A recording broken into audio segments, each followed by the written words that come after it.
heading home from the office, had a couple of meetings and needed to be in person, but I want to explain something from a business perspective.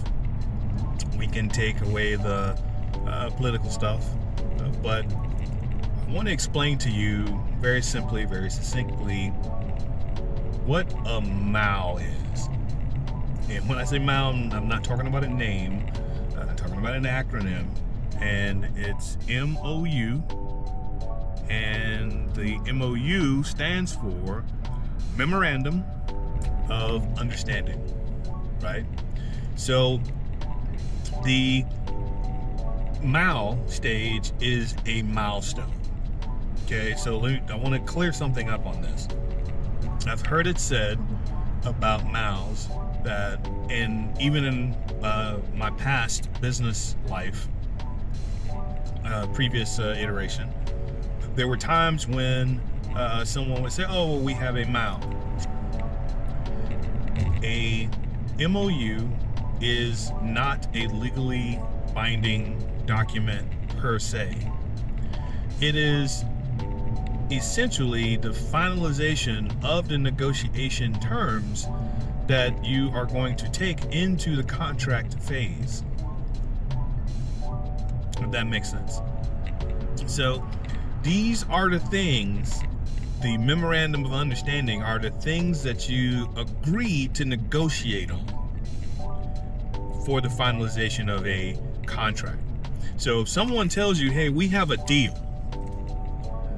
and you look at the deal and across the top it says Memorandum of Understanding, or there's another one called Memorandum of Intent, which is even lesser milestone, that's not a final deal.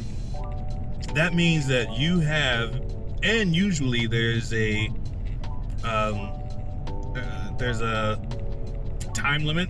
There's another term that we use for it, but there's a time limit on that MOU. Usually it expires in X amount of days. That, okay, these are the things that we said we're going to agree to negotiate. Once we reach X day, it expires if we do not have an agreement and we have to start this process all over again, or there may be an exit or parachute clause in there that says, hey, we can continue with the existing MOU and extend it. Now, if you get toward the end, maybe a couple of weeks before the end, and you don't have a deal, you can appeal that both parties, and that's important, that both parties, or all parties, because a MOU can be more than two people or two parties, all parties have to agree to move forward with an extension of a MOU if it is a case where you haven't reached the agreement.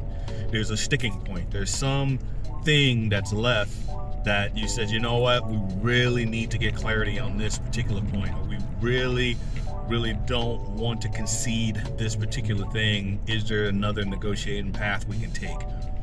Everything that I'm saying to you, a MOU is a milestone in the deal making process, but it is not the tombstone. It is not the end game. It is not the end goal.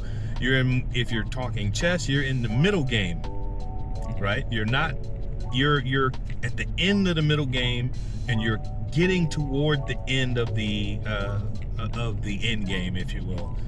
But it is not a deal. So anytime you hear that, I want you to stop and think for a minute that this is a Memorandum of Understanding, and it does not mean that you actually have a deal. I've had to show up in places on behalf of my organization, and I was told that they had a deal, even if it was just a deal. And whenever you hear the words that we have a deal in concept, okay, yeah, a signed Memorandum of Understanding, meaning that both parties, or excuse me, I keep saying both, all parties have agreed to the terms and conditions to be negotiated further towards the finality of this deal via some type of legal binding contract. That is what we're working towards, but we have not achieved it. And I've had to walk into places where I was told that, hey, no, they signed this. This is what we were supposed to do. I asked for the contract. I looked through the contract, And guess what the contract says? Top. MOU. Memorandum of Understanding. And while we continue to negotiate, you're basically agreeing to negotiate in good faith, but you have little to no leverage because it's not a final deal. All you have signed is you have signed and agreed that all parties will continue to negotiate on these terms. So you have narrowed down the terms, right? You've agreed that yes, we can move forward towards the finality of this process with these terms, but you have not made a deal. The deal that you have made, if you want to be really stickler for it, you have made a deal, right, that allows you to make a deal. That's it. It's something that is used in real estate a lot, particularly when you're building buildings. We have memorandums of understanding that we've gone to the construction, we've gone through the architectural process, the permitting process. We've walked through all of the GC notes and we know what we want to add, take away. We've gone through the MPE phase where we look at our mechanical, plumbing, and electrical. We've gone through all of those pieces. And we have now gotten to a point where we have agreed that we're going to do this and we're going to move forward. That's when you hit the MOU stage. But the MOU is not a deal. It is not legally binding. It is not something that you can take to court unless you're taking to court that this person isn't negotiating in good faith. Because you have a signed MOU that says, yes, we're going to negotiate these terms. So the terms are no longer in question. It's more or less, can we finalize the terms? Can we polish them? Can we massage them so that everybody at the table can agree to something? Some people will enter into a MOU in bad faith, promising to negotiate in good faith so that they can extend the time, buy some time, and maybe back out of their deal. That happens. I've seen it happen where you go in, the person says, you know what, we got a memorandum of understanding, we'll go ahead and we'll do this, we agreed that we'll do these things or whatever, and let's negotiate toward a lease, let's negotiate toward a contract, let's negotiate toward whatever other legal binding contractualization of this deal we have, finalization of this deal. But once they get there, they let the clock run out because you have no leverage. And there's not much you can do as long as they keep coming to the table and they keep showing up to do negotiation, to participate in the negotiative process.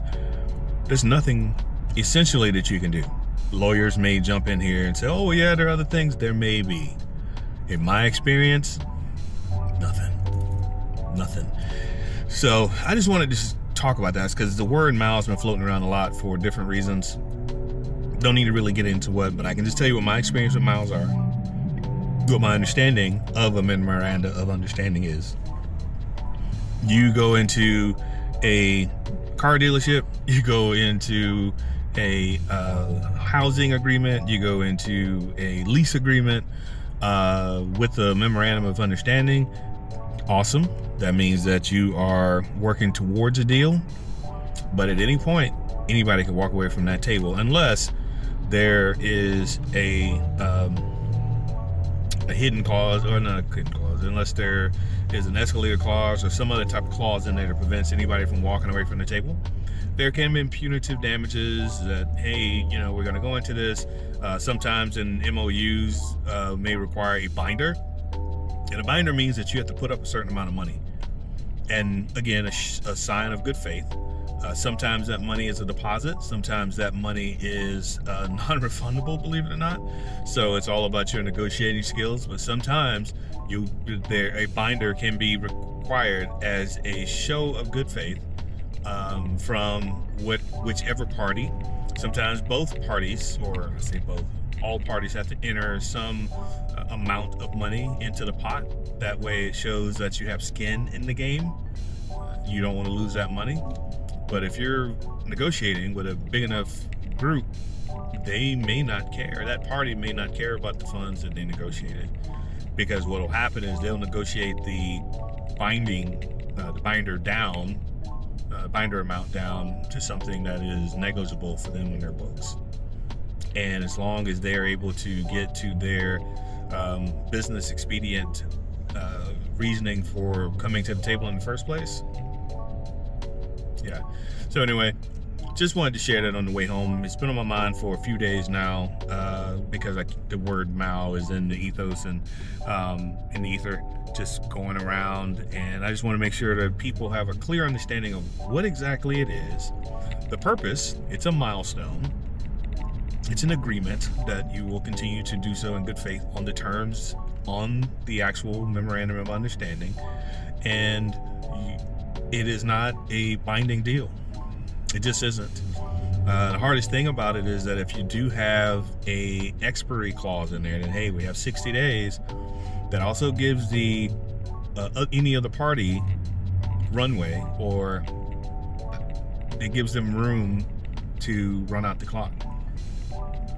So just keep that in mind when you hear the word MOU, that it's not a deal, but it is in fact a negotiating tool.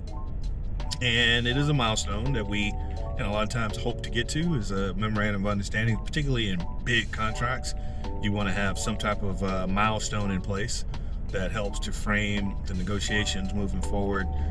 Helps to establish what the points are, so that everybody knows this is what's on the table, as opposed to all of the other things that we could be negotiating, color the sky, color grass, those type of things. You have narrowed it down to the actual business expedient purposes of us being here, and what makes money or what makes sense for all parties.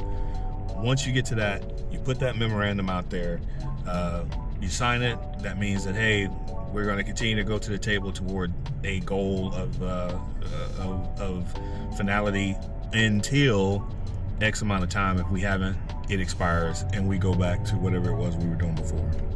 That's it. Thanks for the time.